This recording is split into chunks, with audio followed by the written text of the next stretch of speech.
Hi everyone, thank you for tuning in for another video. This is an EDC update. I haven't done one in a while. I think it's actually been a couple months since I've done an EDC update. And I apologize for that, but I've been quite busy with the holidays. I was actually planning on doing a lot of videos for the holidays, and I just absolutely have not had the time for it. I've been busy with family, personal stuff, and now that the new year is here, I finally had a bit of time to decompress and unwind, kind of step back. And so I've got a little bit of breathing room to hopefully bring you some new videos, new reviews, and show you some new stuff. But let's just jump right into this, and then hopefully within the next few days, over the next few weeks, I can get some more videos out that you folks will like. A lot of the things that you see here are new, although they fill the same role as some older stuff. And there's been one big change that I'm excited to talk about. You can probably already see it, and I'll get to that in a moment. Let's go over some of the stuff that I've already had for a while. Of course, my keys. I hang my keys from a Nite Ize S-Biner. This is a size 3. Now this pattern that you see here, this kind of rainbow effect, which I rather like, they refer to it as Spectrum. On some websites you'll see it listed as Disco. These run you about $3. They also have them in standard stainless steel, kind of a silver or chrome appearance, and then black. And this is one that I had been looking at for a while, and I ordered a couple of them. And I really like the pattern. I like the colors, and it doesn't really change anything in my EDC, but it looks nice. I think it's kind of fun. And then connecting that to my keyring are two size 0 S-Biners. And these just give a little bit more length, help my keys to hang a little bit lower in my pocket so they're not sitting right at the edge. That's about all they do there. This whole setup that you see here is really strong. I've never had any of these pieces come apart. I've never had my keys come off the smaller S-Biners. I've never had these two come off the larger one, and I've absolutely never had my keys come off this keyring. Of course, this is the Lucky Line Flex-O-Loc keyring that you've seen in some of my previous videos. Really happy with this. I cannot say enough good things about it. I see that some folks have actually purchased one, or even some that are similar, and they seem to really like them. Another fella on YouTube, Be Active Life, he's actually purchased one of these recently, and he seems to really like his, and I'm just a huge fan. I think it's a really simple design, but it's really strong, works well, fast to open, fast to change your keys out or take tools off. I think they run you about $2-3, so definitely check it out if you're interested and pick one up. The usual keys on here, and then minus those, we're looking at the EOD Robotics Micro Widgie Bar. This is the 3-inch version with a bend in it. I use this almost every day. It's one of my favorite pieces of my EDC. It's so simple. It's just that little stick of steel, really thin, hardened steel, but it's great for prying, pulling up staples. I use it a lot of the time for scraping. So this is my main scraping tool. You can see it's kind of developed a little bit of rust or patina on there, but I rather like it, and I like that it gives it a little bit of a weather-worn, kind of aged look. And then, of course, can't live without my Swiss-Tech Utilikey. I use this for opening bottles. I love the little mini Phillips screwdriver at the tip. Never really use the blades on it, but they're there in case I need them. And then, of course, it's got the little mini eyeglass flathead driver at the top, which I also use a lot. This will run you about $6, and I think absolutely everyone should have one of these on your keys. If you don't have one, just throw the $6 at it, get one, and never look back. It's just the perfect little tool. I've heard, despite the fact that it has 2 blades on here, that these are I don't want to say TSA compliant, but I have read many times online of folks that go right through the little check-in system at the airport, and I think that's kind of cool. This is obviously not really, I suppose you could use it as a weapon, but there's a lot of things that you can carry on a plane that would make a lot better weapon than the tiny little blades on here. But I think it's kind of cool that it's something that you can carry and have on you even on the plane. So that's something to consider. That's my keys. I think that's the same as always, the same configuration that I usually have. My pepper spray is the same. This is the Cold Steel Inferno pepper spray, and I've got that hanging from also a size 3 Nite Ize S-Biner. This is my older black one that I had on my keys. These just get swapped out. I change out my S-Biners and everything just depending on what I'm carrying and what I feel like at the time. A little bit of fused 550 paracord that's been gutted that I use to kind of dangle that. And this will either go in my pocket. Lately I've been dangling this inside my coat pocket. So inside my jacket, you've got the 2 inner pockets. The pepper spray will hang inside, and then I'll have the little Nite Ize S-Biner hanging just outside the pocket, so it's easily retrieved. But then you can also clip this to a belt loop, and it works well there in the back pocket. A little bit bulky. I've just gotten used to it. I just find some creative ways to carry it that aren't as bothersome as having it dangle in my pocket. Also, let's see, knives. You've seen my Spyderco Endura. This is the full flat grind Spyderco Endura 4. I got this from Valerie Ann Lee on YouTube. Purchased this from her for a really nice price, and I've been really happy with it. This is one of my favorite EDC knives as of lately. Just a really great design, very light, very thin, travels well. If I'm wearing thin, pants with narrow pockets, this one sits in there really low. For Christmas, I received from my wife the Kershaw Piston. And I will get into this. I'm really not even going to give you too many details. I'll get into this in my full review, which is coming up soon. I've been carrying this off and on ever since Christmas, and I really do like it. There's a couple things that I'm not super happy about, and again, I'll get into those in the review. But really beautiful design, 3.5-inch blade. Love the look of the handle. I think it's got this really cool, really aggressive styling to it. It's got some neat little kind of sanded down or milled out portions in the G10 that you don't see on too many knives. And one of the things that one of the quick little sneak previews I'll give you of something that I really rather like, that is a liner lock, is at the back of the knife. If you can kind of see that there, the lanyard hole, which I don't often use on all my knives. I'm starting to think about using them as I carry lanyards on some of my multi-tools. But this one is sort of inset into the handle, and you just kind of feed it around that little post, and then you tie your lanyard back there. So it's kind of discreet. There's no hole going through the actual handle. I think that's a rather nice design, and I like to see some other manufacturers start using that, as I think that's kind of classy, a little bit more discreet than having the big hole going through the side. I've got mine set for tip-up carry. Beautiful clip. It sits really low in your pocket, very comfortable, really fast. It is an assisted opener, which I'm not always excited about, but in this knife's case, I'll make an exception. You can use either the flipper in the blade or the dual thumb studs, and it's just beautiful. Really enjoying this knife. Fairly inexpensive. Those will run you about $60 to $70, I think. So a really great knife, really great design, but it's not going to break the bank if you want to try out something new. Let's see, my wallet, same wallet I've been carrying for a while. This is the big, skinny, bifold compact wallet. You can see, I won't open it, show you all my cards, but you can see that it's developing a bit of wear. You can kind of see the inside stitching, the inside design and shape is kind of wearing through to the outside, and it's wrinkling a little bit at the edge, but no tearing, no fraying, or at least very little fraying. And while it does look pretty worn, it's so thin and it's so comfortable in my pocket that I don't care. I mean, I like my wallet to be thin and not very cumbersome or clunky, and this one fits the bill just perfectly, no pun intended. Even though you can fit plenty of bills in there. Flashlight. This is the Fenix PD20. I bought this used from a fella online. I believe this is the newest version. Now, I don't have all the information in front of me as far as the LED emitter, all that good stuff, but it's a single CR123-cell flashlight, which is my preference as far as the size and typically the lumen, the lumens that I can get from it. I think this one runs about 180 to 200 lumens on the max setting. You can see that single LED emitter in there with a little bit of an orange peel reflector.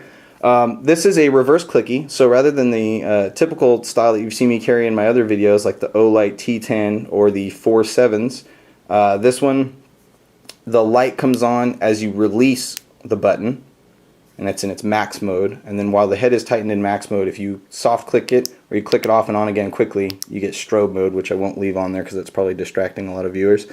Very compact design, does come with this clip, which I don't use, but I just left it on there because it makes it a little bit grippier, gives you a little something else to grab onto when I retrieve it from my pocket. I might put a lanyard on it later. But this, the tail cap is a little bit different from the usual ones. It doesn't have a momentary on, so you can't just slightly depress it and have the light come on.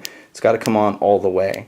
That's something I'm not used to, but it's funny, it's something I thought was going to bother me, and it doesn't. I've still been really happy with it, and I really enjoy the design. When you loosen the head, and I can get into this in a full review later on, when you loosen the head, you start off in low mode, and then as you step through and click again, now we're in medium, high, and then SOS. So it's got your usual settings that you're finding on a lot of these LED flashlights nowadays. Pretty typical. I just keep it on max mode and then turn it down if I need to. Love the brightness on here. Super comfortable. Easy to carry. Battery seems to last a long time. I'm still on the first battery, and I've had this for, I think, at least a couple months now. Great little flashlight, though. So that's new, although it still kind of fills the same role as the previous single 123 cell lights that I've carried. Here's something kind of new. I know you all saw the Juice S2 in one of my previous videos. I did a review on it. I was carrying that as part of my EDC for a little while, And then I ran across this little treasure at a local flea market. This is the Leatherman, let me see if I can get to focus on it, Leatherman Skeletool CX. And you can see it's a pretty unique design. Some of you folks out there I'm sure are very familiar with this, some are not. What makes it kind of unique is it has this carabiner clip at one end. And it does open out like your typical Leatherman. Of course, you got your main tool is going to be the pliers. And there aren't a lot of tools on here. The Skeletool is pretty basic in what it offers you. And then you've got this screwdriver. What's kind of cool is the driver actually accepts different bits. There are various bits that you can buy from Leatherman. In fact, there's like a 42 or 44 piece bit driver kit that gives you all sorts of different options. So this one comes with 2 bits to begin with. You get 2 different sizes of a Phillips screwdriver, and that locks in place, which is really nice. And then inside the handle, and you can see it here, it's got a little nail nick so you can get out another bit. You can actually switch it out to a flathead. But you can replace these with Torx, or you know, I'm actually not familiar with all the different bit types, but I know that they do have some Torx drivers and different size Phillips and slotted, and I believe there might also be like some Allen key sets. But pretty cool, pretty versatile. So again, these are your main tools. You're going to have that carabiner clip, which also acts as a bottle opener, which is kind of neat. I have used it. It is very effective. In fact, I've also used the bottle opener on that other one, and I'll talk about that in just one second. But they both work great for actually removing caps from bottles. Pliers are pretty thin. They're pretty narrow. A little bit thicker than some of the other pocket models of Leatherman tools, but quite a bit thinner than those that you'll see like on the Wave or the Mutt, something like that. Fold this back up, and then I'll also show you it has a one-hand opening knife included, which is really nice. It's got this opening hole here in the blade, and what's nice about this blade, it is ground on both sides, which not all Leatherman knives are. Usually the larger pocket size or larger or the sheath size Leatherman knives will be ground on both sides. This one is. It's got a really fat primary bevel that you can see there. And this is the factory edge. I haven't sharpened yet. It's been very sharp, but I don't use the knife on my multi-tools that much. That is 154 cm blade steel, which is really great. And that's a higher end steel. This is something you'd find on a mid to upper range knife. And that's a nice little addition. Now this thing will usually run you anywhere from $70 to $85 online. I actually got this used, but more or less new, like I said, locally, and I paid quite a bit less than that. But if you're looking for a really nice multi-tool that if you really just want the driver, you know, the pliers, and a knife, this one's hard to beat, and I really do like this unique design. Other than that fancy blade steel, it's also got a little bit of carbon fiber running through the middle of it, and I just like the overall design. It's kind of got this weird H.R. Geiger kind of, I don't know, biotech thing going on. And then it also has this really thin but very functional pocket clip, and this is in fact how I'll carry it in my pocket. So this lanyard, this goes in my back pocket, and the pocket clip sits towards the outside edge of my back pocket, and then the lanyard will stick up and hang out, and I'll kind of tug on the lanyard a little bit till I can get a good grip on the actual Leatherman and then pull it all the way out. Really useful, really discreet and low pocket clip. It is a thick tool. In my back pocket, it doesn't really bother me. I don't know if I have carried it in my front pocket, but I don't know that I would carry it like that all the time. But if you are inclined to just carry a multi-tool in lieu of a knife, this would be a very good option. And I really like this multi-tool a lot. Now I'll bring a full review on that really soon.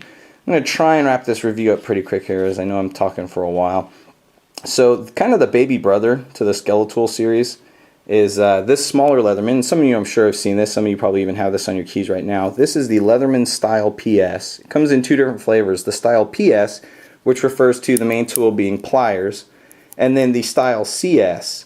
And the CS has scissors instead of pliers at the end there.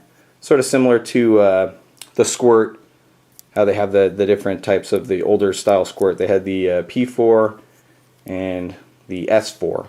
So this kind of has that same difference in tools at the end. And then this tool on the package from Leatherman is actually listed as TSA compliant because it does not include a knife blade. So it's got those little mini pliers, which are great for tweezers. Think of them more as glorified tweezers. You don't want to try and use them for full-size plier jobs. They're probably not going to do the task, but I love them for all-day tweezer and pulling type tasks, just little things. They do have a small pair of scissors on here, no knife blade, but the scissors work very well. And then you also have a nail file, which also has a small flathead or possibly slotted driver at the end there. And then, if I can get it out, this one also has tweezers. So if the pliers aren't doing the job for you, if you want something more precise, something really fine, it's got actual tweezers in there. And they'll slip away into the handle. These are blue. This actually comes from a 2-pack. I'm not sure where else you can buy them, but this came from Costco. There's a 2-pack from Costco that includes a blue variant and a red variant in the same package. Run you about 30 bucks. I've heard people getting them cheaper, but I paid 30. And I also have this one. This is the original older style. This one is just a black insert, but otherwise all the tools are exactly the same. But I really like that one. This one just drops into the bottom of the same pocket as this here. You might wonder why I'm carrying both. I'm just on a kick right now where I'm carrying a lot of different gear and trying it all out. And you know, going forward 6 months from now, I don't know that I'll be carrying both of these at the same time. I tend to also swap in my Squirt P4 instead of the Style PS. It just depends on my mood. There's not really any rhyme or reason to it. If I think I might need a certain tool as I head out the door, I might pick one instead of the other. But these carry in the same pocket very well, and they don't get in the way. I can sit down, and neither of these, you know, bugs me. It doesn't like poke into my back or anything. So I've just been happy carrying both, and so I have been basically. Other than these two knives, just to quickly wrap this up, I've also been carrying the Kershaw Blade Forums Skyline that I did a brief video on.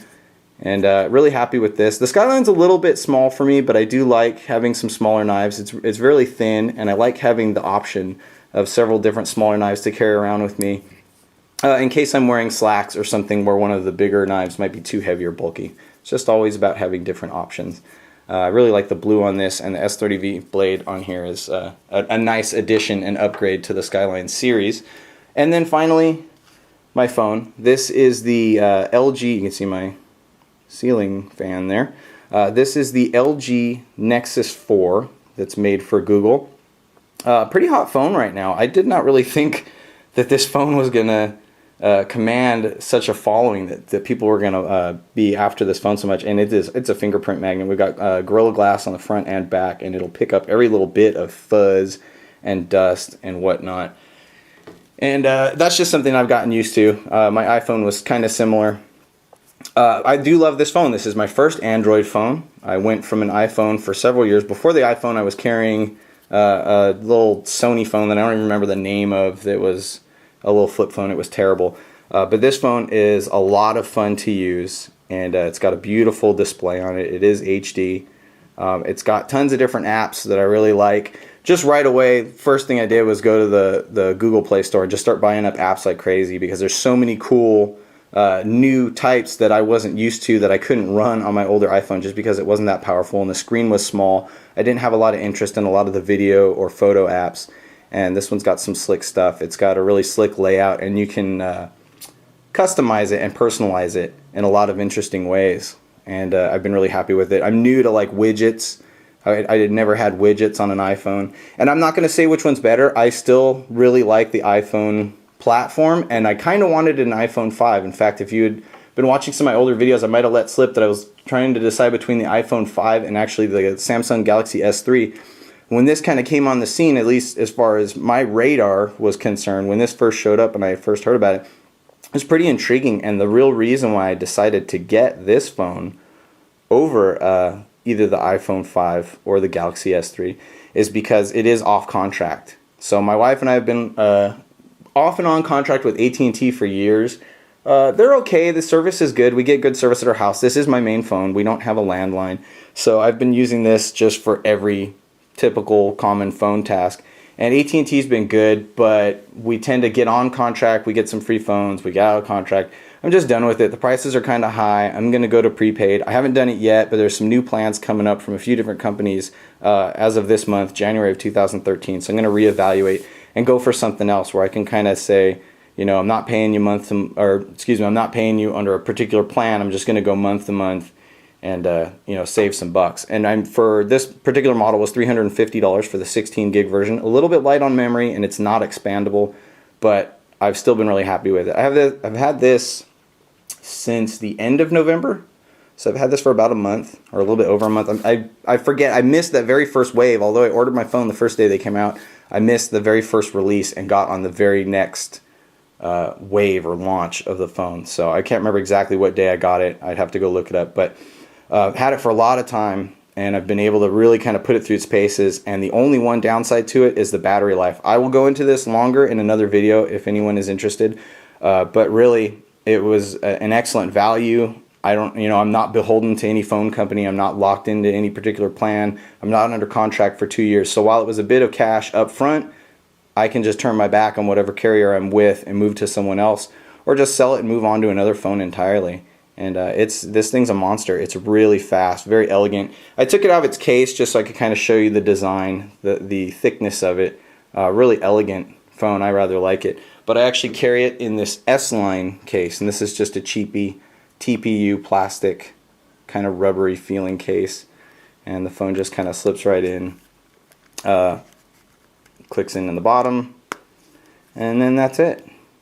So really happy with this phone, and I think I'll be carrying this for some time until something else really catches my eye. But I'll be hard pressed to ever go on contract again. In fact, I'd probably go so far as to say I'll never go under a 1 or 2 year contract again. I'll just buy a phone outright, even if it means paying a lot of money up front. If you consider all the fees that you pay and the amount that you're, the amount of time that you're locked into a contract, you save money buying a phone, even something that normally comes under contract, like an iPhone. Just buy it unsubsidized. That's what I'll do in the future. So that's my phone, and that is my current EDC. This was a really long video. It wasn't supposed to be, but you guys know how my videos usually go. So there you have it, my current EDC. I'm going to come back with reviews on some of this stuff and look for some reviews and updates on other things very shortly here coming. Thanks very much for watching, and I will talk to you all soon. Bye.